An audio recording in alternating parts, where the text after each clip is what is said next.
one, we have to adopt this green energy technology integration with the farming. As we people know that right now हम लोग अपने किसान को केवल अन्नदाता के रूप में ही देखा करते थे.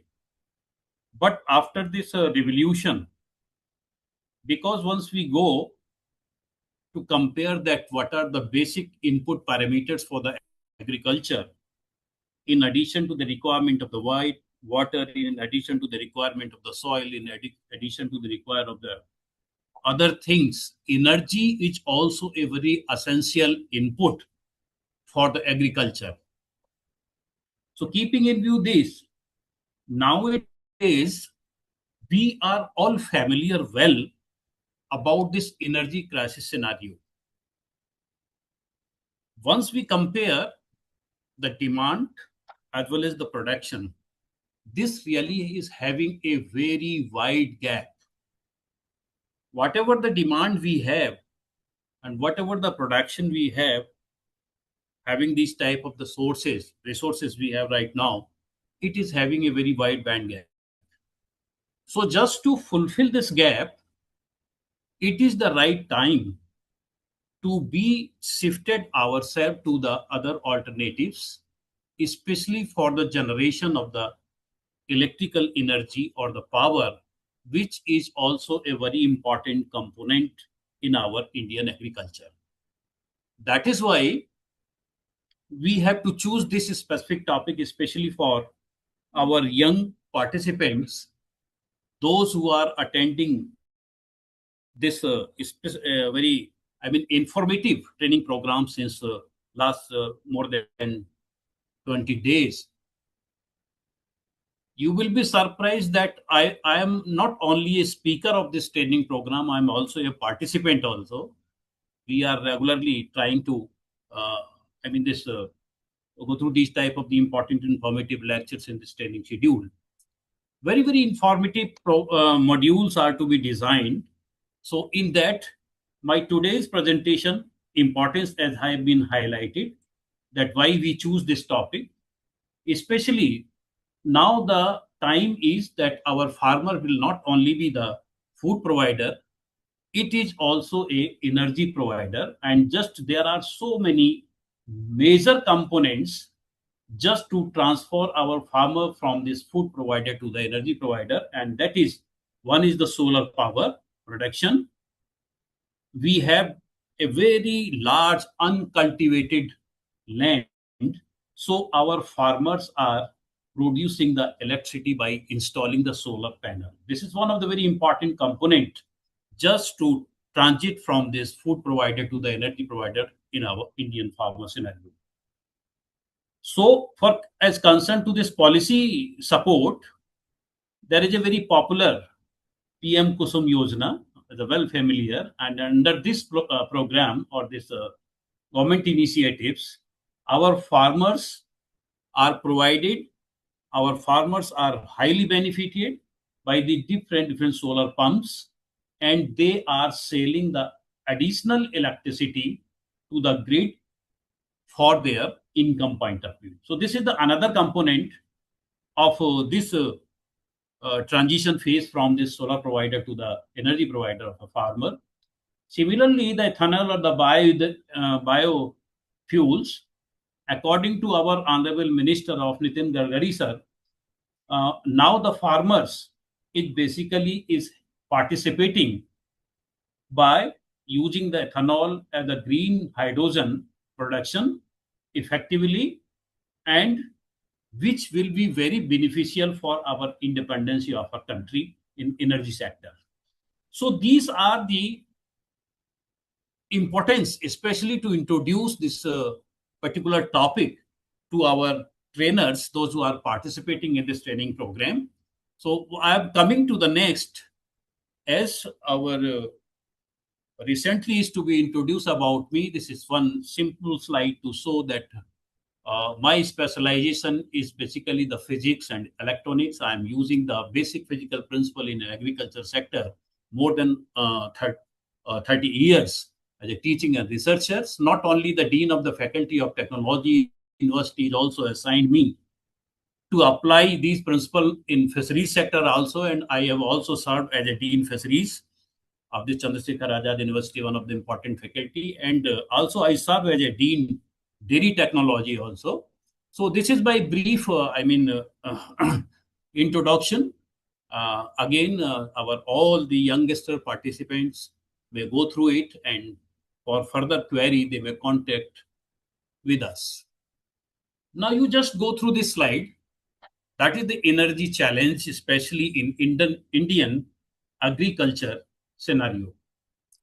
So what kind of the challenge is? That is the emission of the carbon dioxide per year, and that is roughly of the order of 140 million tons carbon dioxide emission per year from India's agriculture sector annually. That is very harmful, and this is basically compelling us to think of about the new kind of the energy input in the agriculture sector, because this emission, you can imagine, is also having a lot of contribution about the climate change scenario, which is not only a discussing issue on a India's level, but it is a very global issue nowadays, which is not only affecting the healthcare system, but also it is equally affecting to our agriculture. That is climate change scenario, and in this scenario, I feel this Indian agriculture sector playing a very important role by the emission of carbon that is roughly of the order of 140 million tons per carbon dioxide emission per year.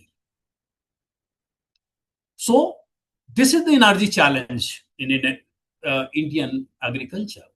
We required the policies, we required the adoption of the policy, we required the number of research and R&D improvement just to think of this is a special challenge, that is CO2 emission. Especially I'm talking in context of this Indian agriculture scenario. Now the next is the 30% energy cost of the total farm input, that cost attributed to the energy and irrigation. That's the second important challenge in Indian agriculture. And the 45% grid dependency of irrigation pumps still rely on unreliable grid electricity. Now, next and the last is that is 600 liter diesel per hectare. That is average diesel consumed per hectare for the mechanized farming operations. So I think these all type of the challenges are compelling us that what we have to make a plan for future, especially just in saving this agriculture sector. And in one side, we can know that the energy crisis as already have discussed, that is an issue, but also the electrification in the remote areas is still a very big issue nowadays.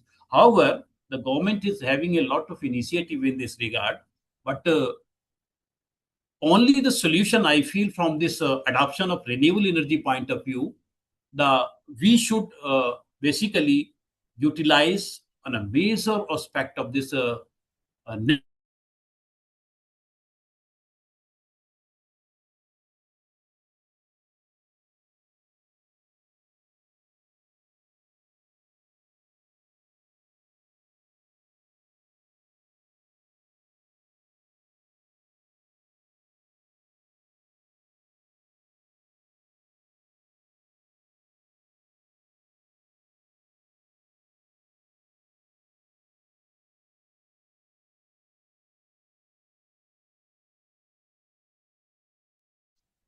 I think there is some technical issue.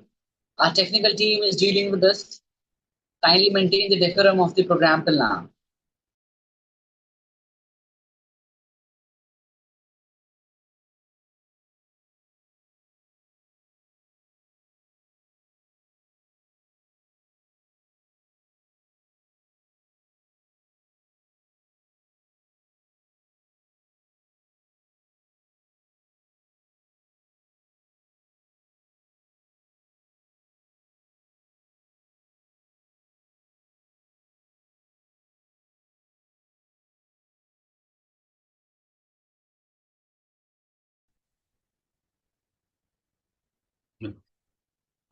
Just a minute, please. Hello, sir. Yes, sir.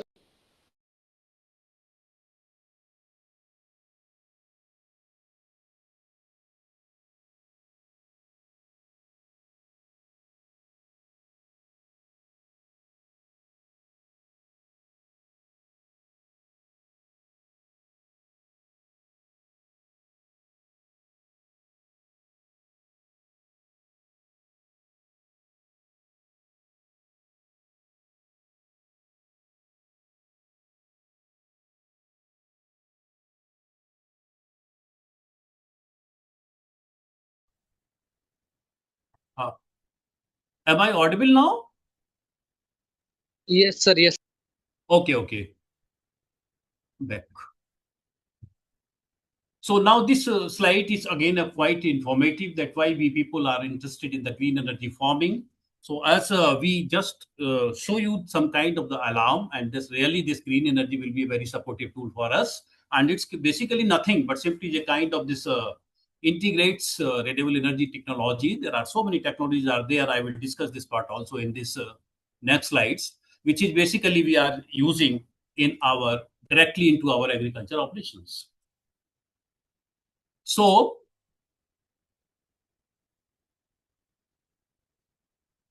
this solar powered irrigation, this is nothing but simply it is a kind of the alternative. It is replacing the diesel pumps with the solar photovoltaic system for water lifting and drip irrigation point of view. Now the next is the biomass and biogas. That is basically nothing, converting the crop residue and the livestock waste into the clean cooking fuel and the electricity. And these are the wind of the hybrid system we are using nowadays. That is small scale wind turbines and the hybrid solar wind systems for off-grid farm power. So this is the need. That's why we have to do some kind of the I mean this green energy farming requirement. Now you just go through this slide. That is the India's renewable energy landscape. Through this landscape, our learner can understand very well that we are having a major contribution in solar power. However, with this, we are having the other renewables like the small hydro, biomass, wind, but the solar power installation or the whatever the missions are going on in the solar energy sector, they are contributing a lot. And this slide also shows that what is the target by 2030. It is the 500 gigawatt we have to achieve by this 2030. What are the national target and progress? This also is to be familiar to our uh, audience that India is basically committed for this 500 gigawatt of renewable energy capacity by 2030. Agriculture is basically a key beneficiary through schemes, which is to be launched by our Indian government. That is a very popular scheme, PM Kusum and the National Solar Mission. Already I have uh, introduced with you that PM Kusum 3.5 million solar pumps targeted by 2026 and 50% of the electricity is to be achievable from the renewable by 2030 and the carbon reduction that is 1 billion tons CO2 reduction targeted by 2030. So they are very important and interesting targets is to be set in by our Indian renewable energy landscape so that we can understand very easily that the renewable energy capacity right now up to the 2030 that is 125. Now, before just introducing the next slide, as this our presentation is totally based on this solar based or the solar energy.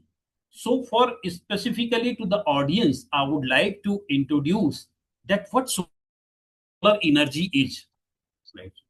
Solar energy, it is a natural source, or we can say it is a natural power station which is lying in our solar system. And that is a very prominent star in our solar system. We all people know that is the sun. And from the religious point of view, we also having a large, the historical worships about the sun, and we can say that it is a very huge power station provided by our nature, which is lying in solar system. And one another important thing is that we don't require any kind of the fuel for the production of the energy. That is naturally given. That is a natural gift for us. So far as concerned, we have to be, uh, I mean, uh, go through the better statistics of the sun. You will find that it is a kind of the star, and basically the source of energy is the core of the sun. It means once we have to think about the sun, it is also having its own atmosphere that is starting from its core, then photosphere, then chromosphere, then corona. So the basic energy generation is to be takes place in the core of the sun. The statistics suggest the diameter of the sun is very large when we have to compare it with the earth, and the distance from the earth, it is roughly of the order of 93 million miles, and the central density is very, very large. It is 100 times more than the density of the water, and it has to be work as an effective blood body. And you will see that whatever the energy is to be generated in this power station, which is lying in our solar system, it is in the form of the electromagnetic radiation. Completely, this energy is to be released by the sun in the form of the electromagnetic radiation. And we know that our electromagnetic radiation is to be cover up a very, very large energy spectrum.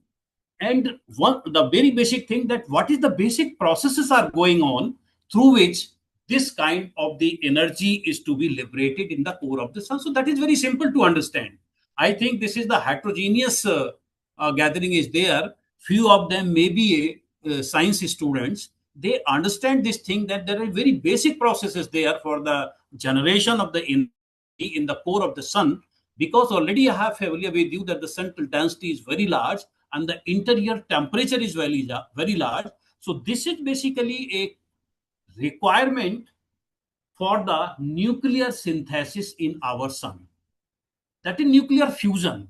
The light nuclei basically fuse with each other. They convert it into the big nuclei, and ultimately the mass defect is to be takes place when we multiply it by the c square. That is the Einstein mass energy relation. Directly we can convert it to the energy. So that is the basic fundamentals. Before studying this topic of this solar energy based, this is some kind of the basic information that how the energy is liberated from the core of the sun, and that total presentation is come out.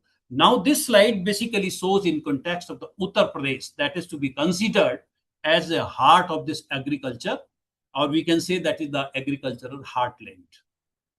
You see from this slide, the information is that 20.5 million hectares cultivated, largest cultivated area of any Indian state. That is some kind of the data which we have to be collected. About 18% of the India's food output, UP contributes nearly 1/5 of the national agriculture production. 2.5 million solar pumps installed under PM Kusum.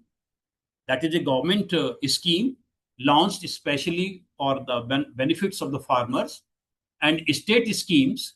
So this is the data that up to 2023, 2.4 million solar pumps installed, and the state green budget, it is roughly of the order of 12,000 crores allocated for the renewable energy in agriculture. So you can just imagine that in Uttar Pradesh, or from UP point of view, which is to be considered the agriculture heartland, these informations basically are the supportive that our government is very having the very serious initiatives regarding the adoption of this green energy, especially in the agriculture sector. So these informations we can just go through that in UP right now up to 2003, the solar pumps installed are 2.4 millions, and this number should be increased just for this green energy awareness, especially amongst the farmers. Now, this slide shows that what are the technologies which are based on green energy and applicable to the farms. So one very popular technology, very important technology is the solar photovoltaic pumps. Already we are repeating so many times this scheme name, that is PM Kusum, reduces the irrigation cost by up to the 90% over diesel. Alternatives, bioenergy from crop residues. UP is submitting about 40 million tons of the crop residue annually at a vast untapped energy resource. Similarly, the agrivoltaics, that is new kind of the technology come into existence, and that is nothing but simply it is a dual land use. Means we can use the land in the dual way. That is, solar panels above the crops is useful to generate the electricity while providing partial shade and reducing the water evaporation. So this basically a kind of the technology is to be called, it is agrivoltaics. Similarly, the smart microgrids, that is community level renewable energy networks, enabling the energy sharing among farmer groups. So these are few green energy technologies for the farms we have discussed, but we have left some kind of the technologies which are really based on this, the wind power, and so on and so far, because the so many renewables are there which are contributing for the generation of the electricity. But particularly I will discuss with you that what is the solar photovoltaic technology in our next coming slides. So these are the very familiar technologies which we can operate on the agricultural farms. That is the agrivoltaics, the new and new concept, the dual land use, which are in use nowadays. Here, that is some kind of the informative slides, shows you the economic and environmental impact. I think what is the measurable outcome or the agrivoltaic system, which basically shows the highest combined benefit, reducing the carbon emission while generating the greatest per hectare cost saving for the farmers. So whatever this study shows, this data is to be plated in terms of these different type of the technologies. We find that studies across UP and the neighboring state that basically demonstrate the energy adoption delivers measurable economic as well as the environmental returns within 3 to 5 years of installation. And whatever the important thing we have to note that this kind of the saving is the maximum for this agrivoltaics technology. Now, this is the slide which is basically shows that what is our policy framework and what should be the way forward. So, as already I told you, in the adoption of these green energy technologies nowadays, we have a very high support of these policy incentives.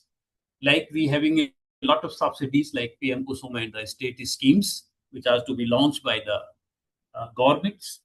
And you people know that just for initiatives from green energy point of view, we have a very established separate ministry at the central level as well as the state level also. Even in the different districts, there are some nodal agencies which are promoting these green energy technologies, not only in the farming sector, but in other energy sectors also.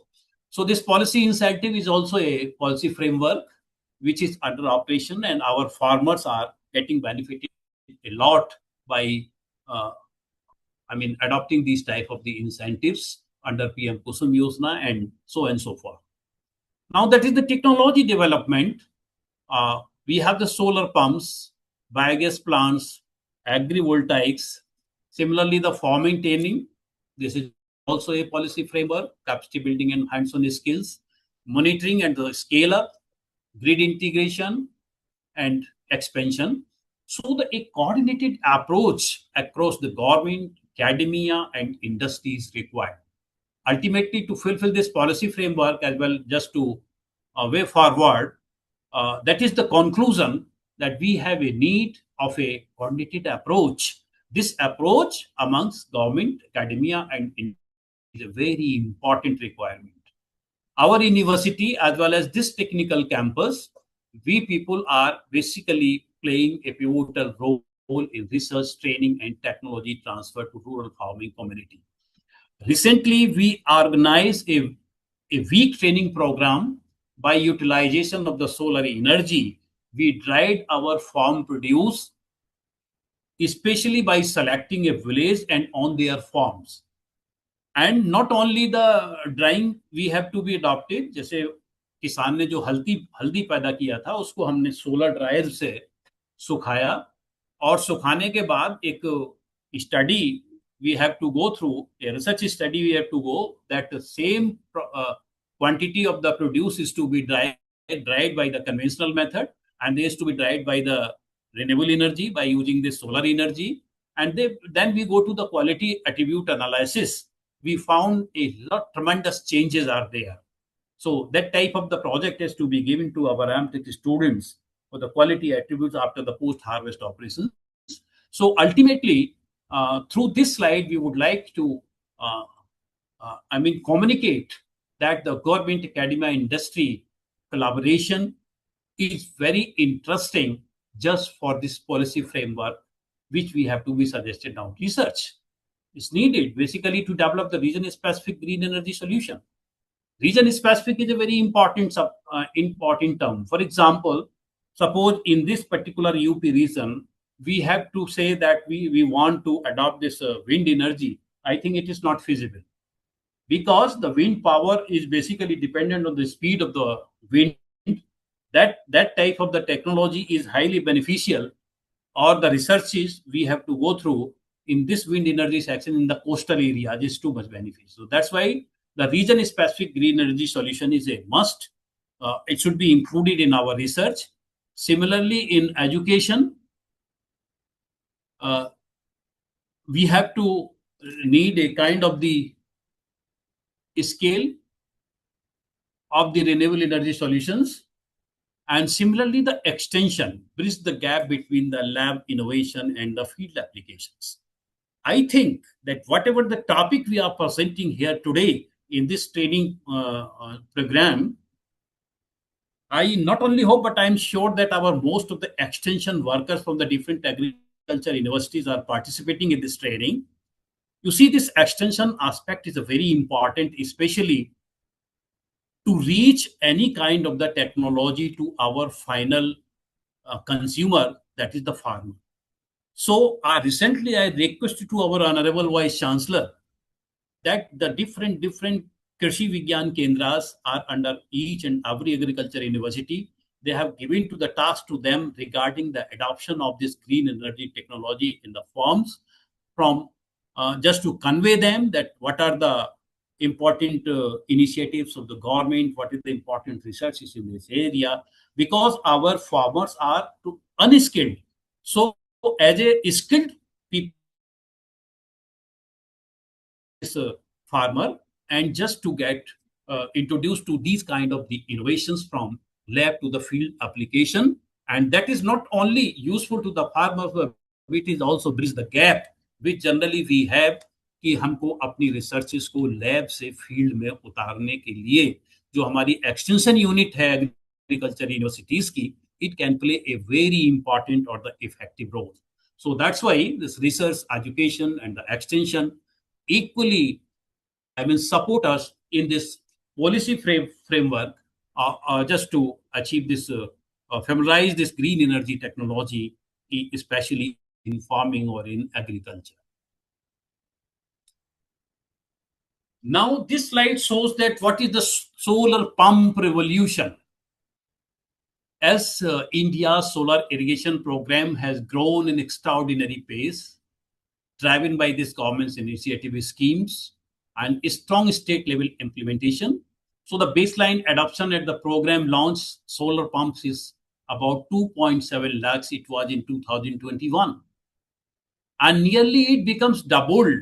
That is about 5 lakhs in 2022. So that is a, high jump in the adoption of the solar pumps or the installation of the solar pumps at the farms by this government initiative. And in 2024, under this scheme, this installation of the solar pump is to be crossed the major government milestone. It is roughly of the order of 6 lakhs. Now, in 2025, the latest verified figure solarized pumps are 8.6 lakhs plus, and the government target was around 20 lakhs. This goal was 20 lakhs. Government target was 20 lakhs up to the 225, and almost it is achieved. This is basically the informations we obtained from the Ministry of the New and Renewable Energy as well as from the NABARD 2024-25 informations. So by these type of the figures or the data we have shown here regarding the solar irrigation programs launched by the government under this PM Kusum scheme is revolutionized at a very fast rate, and we are basically in this very progressive part in adoption of this solar pumps or this green energy technology based pumps in our farm operations.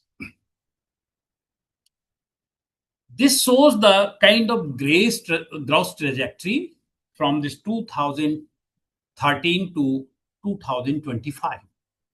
The mass, we can see from this slide, this is a mass adoption acceleration. Solar pumps installation is increasing year-wise year. That is, one state installed 45,911 pumps in just 30 days in 2025. Very unprecedented implementation speed. And this source is, this data is also we achieved from this State Renewable Energy Department. And this is a continuous grade. In 2013, so up to 2025, we are reaching around 9 lakhs of solar pumps installation in agricultural operation point of view. So this growth trajectory is increasing day by day, year by year. Now it's quite interesting that why farmers are basically making the switch. What are the advantages? Because we people are having a one simple impact that anyhow our farmers should be benefited. हम लोग बार बार ये नारा देते हैं कि किसान की आय को बढ़ाना है. I think this is one of the very important initiative. Adoption of this green energy technologies in the farm operation is a kind of step to increase the income of the farmers. So the adoption drivers are very simple. Cost effectiveness. Renewable energy adopters are having 2.13 times more likely to find is cost effective versus diesel or grid power. These are some data are available. Environmental motivation is also a very important, very important step or very important adoption driver, which is ethical, which is having the ethical importance. Because what we can do as a human being, whatsoever we people are facing, that right now in our previous slide, I have shown that the CO2 emission data is too large from the agriculture. It is one of the sector I discussed. There are so many contributors which are basically are responsible for the CO2 emissions. So this environmental motivation is also a very important, driver just to shift our farmer to these green energy initiatives in agriculture operation. Now, this is the operational efficiency is the third important driver to be considered in the adoption of this green energy technology. What is the operation of efficiency means? That is maximizing output relative to the input. So ultimately, find the farmer are using the renewable energy that demonstrate 10% higher efficiency in overall farm operations. So that is why that's why the farmer are making the switch. Why this pump installation or the solar photovoltaic technology adoption on the farm operation is increasing. These are the adoption of the important drivers are responsible for that, and that kind of the data. The source of this important data which we have presented out now is the International Water Management Institute 2023. So that is the motivation. This slide is very important, especially for those who are having the interest in this particular area, and this green energy sector, cost effectiveness, environmental motivation, as well as the operational efficiency. Now, environmental and resource impact. CO2 reduction, as already I have stated, solar pumps, which is basically reduces the carbon emission or the emissions, versus the diesel pump, that is saving roughly of the order of 1 million tons CO2 annually across India. This is one of the important environmental and resource impact. Another impact is the water saving. Micro irrigation, which we can combine with the green technology, it saves roughly of the order of 15 to 50% water, currently covering 16 million hectares of farmland. This is the second important environmental and the resource impact. And the third one is the energy transition. That is, India has 20 million electric pumps and 10 million diesel pumps, representing a massive conversion opportunities. So this energy transitions, that data is quite, supportive for us, that still India has a 20 million electric pumps and 10 million diesel pumps. So that's why the massive conversion opportunity, the massive conversion is still required. So from environmental as well as the resource impact point of view, this green energy farming is very, very important for our future. That slide shows the income and productivity gains by implementing the technology. That already I have shown the maximum increase, roughly of the order of 35% income increase by using agrivoltaics. That is, already we have stated what agrivoltaics is. That is the combining dual land use for farming as well as the solar energy generation. That kind of the information we collected from the NABARD Agriculture Technology Projections Seminary 2026. 35. Among these all technologies, agrivoltaics is having a major contribution for increasing the income of the farmers. That is, that leads up to 35% income increase. Too much. So it is a very important initiatives for the increase of income of our farmers. Similarly, the solar pumps also is supportive for increasing the income of the farmer. Solar dryers also is a supportive tool, but the agrivoltaics from this projection, 2006 projection, shows the significant update of green energy technology adopted by the Indian farmers. So this is also a very motivated slide for us, that why we should go to the adoption of this green energy in agriculture. Again, as we belong to this Uttar Pradesh, so that's why I am very much interested to share some kind of the informations in context of this Uttar Pradesh. UP is basically amongst India's most active states in solar pump deployment. The strong government backing and the rapid farmer uptake, 93,000 farmers using solar, already benefiting from the reduced irrigation cost and diesel dependency. 63,345 pumps installed between 2025 under state and the central schemes. 40,521 pumps approved for this 25-26. I think this target is also completed, and about 50,000 farmers targeted, and they are already surplus for that. So it's a very good statistics, which is basically showing that it is Uttar Pradesh is also maybe considered as a leader in the adoption of this solar pumps, or we can say this is the green energy technology in their farm operations.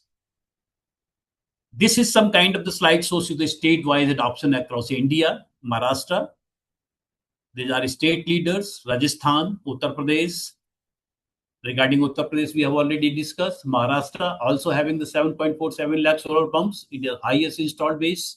Rajasthan, 1.7 lakhs.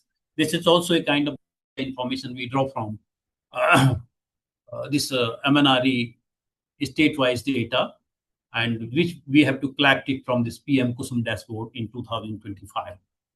So Maharashtra, data is shown, Rajasthan is shown, Uttar Pradesh installed 93,000 farmers, and this other state growing adoption under PM Kusum, and other state growing adoption. And so this is a, slow process going on in whole the country. This green energy technologies implementation on the agriculture farms. This is the future. We look right from 2026 to 2030. Green energy farming transitions from early adoption to mainstream practices. This is backed by policy, technology, and market force. Agrivoltaics expansion, D1 land use for farming. Solar energy targeting up to 35 income rise, which we have shown already with the several slides, with the smart farms and shaded based crops. Smart farming integration, the recent technologies like artificial intelligence, this Internet of Things, and the solar enabling precision agriculture, automated energy monitoring, and basically it reduces the waste. So this is the future scope. Energy surplus economy. Solar pumps generate 300 to 400 kilowatt hour per month unused energy. So the future potential to our farmers is to sell to grid and power rural industries. This is energy surplus economy. It is very beneficial aspect of the solar pumps, which is to be installed in the farmers' farms. Similarly, the new business models, also a kind of the future scope, that is solar leasing, energy as a service, and agri-energy startups, which are basically useful for creating the huge entrepreneurial opportunities. So this is a kind of green energy farming. Basically, it is transitioning from early adoption to the mainstream practices, which is backed by the policy as well as the technology and the market force. This is under discussion, and I think we all people know that the inclusion of this technology, inclusion of this agrivoltaics, inclusion of energy surplus economy, they are highly beneficial to our farming community. Now the key takeaways and what is the row ahead. Adoption is acceleration from 11,000 pumps were installed in the year of 2013 to the 8.6 lakhs in 2025. And still, only less than 50% of the total potential is to be adopted. That is, the exponential growth is there. A strong economics, up to the 90% subsidies are available. That is, income gains of 15 to 35% across technology make this financially compelling. Similarly, the climate imperative is important key takeaways. That is, agriculture consumes 80% of the India's electricity. So green energy can cut emissions by about 93% per pump. 2030 vision is also there. India targets 500 gigawatt renewable energy capacity and 2.75 million solar pumps. So the green farming will be mainstream by the year of 2030. I can ask to the organizers that how much time we can utilize now. Hello, am I audible? Yes, sir, Yes. you are audible. So how much time we have to present? Can you share with me? Because my time is, I think it is over. Yes, sir. You can give you my 10 minutes only? Sure, sir, sure, sir. Okay. So this is, we have highlighted some kind of the key takeaways and the road ahead for this adoption of this green energy.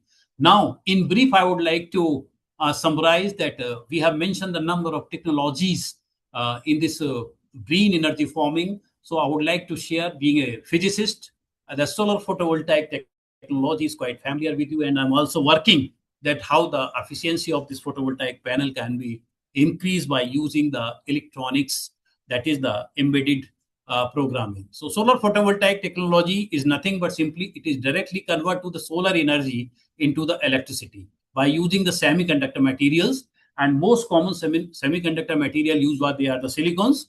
And when you say that the electromagnetic radiations or the photons from sunlight strike to the cell, they knock electrons loose, the photoelectric effect is to be rises, and it generates the flow of electrons, that is the direct current is there. So one thing is very important to understand is solar photovoltaic technology, that whatever the electric current we obtain from the solar energy, it is direct current. So by using the alternative, or means we can convert this direct current to the alternative current, generally for our use in home, businesses, and the grid. We can use a kind of the inverter for its conversion point of view. So that is the solar photovoltaic technology. Sun radiation directly hit to the material. That material is semiconducting material in the solar panel, and in this the photovoltaic effect is to be takes place, and that is responsible for producing the current. So this is the technology. Different type of the solar photovoltaic technologies we are using nowadays. There is a high pressure, and I have one summation. Those who are participating in the form of the director of the institutes or the principals and the vice chancellor, whatever it may be, then they have to promote these type of the schemes launched by the government. All the institutions should have a proper rooftop, just for energy saving point of view, from this or a resource saving point of view. This rooftop at the residential schemes are very good. When I was dean of this faculty of technology, then I submitted a proposal to the UP government, and this proposal is to be sanctioned, and my academic building, administrative building, hostel building, and guest house building is completely rooftop. And this is work is under progress. I think within 2 and 3 months, this work will be completed. So these are the types of the solar PV systems which we may use as a rooftop, we may use as a commercial, industrial, we may use it the utility scale solar farms, we can use it off-grid hybrid, and so forth. This is the state of the solar key numbers. That is not much more important. Solar photovoltaic technology generation. First generation is basically having the material based, which we are using the silicon, and the second generation thin film technologies are there, and finally at now the next generation cells is basically dependent on the perovskite that promises to shelter current efficiencies.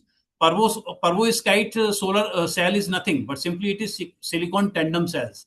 And what is the surprising thing you will find in these type of the solar cells? We are having the efficiency roughly of the order of 30% efficiency, but it is to be a under laboratory test, not it's in a commercial form. So that's why it is a kind of the revolution. Means the basic need in this solar photovoltaic technology is anyhow how we can increase the efficiency of the panel. So these are the latest, important generations of the solar photovoltaic technology. And the current generation is to be achievable roughly of the order of 30% efficiency in the lab right now. Environmental and economic impact already. This is the very important part in the job creation. That the global solar industry employs over 49 people. As installations, maintenance, and research, all things are required, and they all are responsible for the creation of the job for our young generation. So that is the economic impact, or we can say is the environmental impact of this green energy technology. Challenges is a very important thing to be discussed in this photovoltaic intermittency. However, the different R&D sections and the researches are going on just to avoid this intermittency. That is, solar generates power only when the sun shines. We all know. So the grid stability requires pairing with storage or complementary sources. No doubt, the storage devices are basically having a lot of, research innovations and updation in that. Land use is also a kind of the challenge in this technology. Large-scale solar farms require significant land area, raising concern about the habitat and the agriculture displacement, grid integration, and end-of-life balances, etc. Road identity 2030 beyond. This is not more solar opportunities. Decarbonize, as already I have discussed. Democratize, put power generation in the hands of communities, households, and developing nations. And invest is also a very important opportunity. Solar represents one of the most compelling investment opportunities in the global energy transitions. Thank you very much. It is the future of the Indian agriculture lies not just in the soil we till, but after this presentation, all the audience should be keep in mind that the clean energy is also a very, very important future, which is responsible for the agriculture. This is a kind of the contact for collaboration point of view from research queries and for speaking engagement. Already we have our details. Institutions is basically a technical faculty of the Chandrasekhar Azad University, Kanpur, at which we are working in the capacity of the professor and head now. And our mission